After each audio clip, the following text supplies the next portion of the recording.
Hello guys. Mga young Ito na mga dalawa ni Mrs. And hindi One on ko one. nag-last yung kahoy. One on one. Wala siya pasok ngayon. Kaya one on one kami.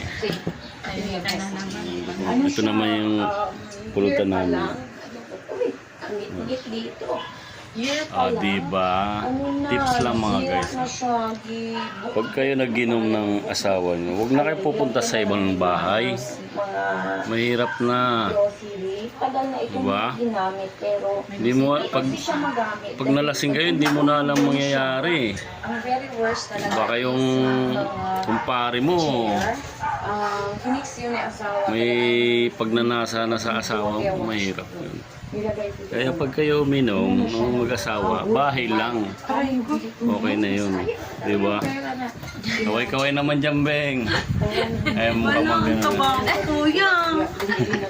Single yan. Ano yan? Ibinibenta ko na. For sale. Single yan. PM lang kayo. Diyan mo lang yan. Wala pang asawa yan. Ano yan? Patandang dalaga na. Wala rin anak. Single 100%. Ang taba.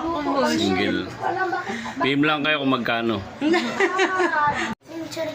Kaya guys, dito lang tayo sa bahay para iwas na lang sa gulo. Makuha natin sa labas. Paglasing na. Kaya ano lang, bahay lang tayo. PM lang kayo kung magkano yung dory niya.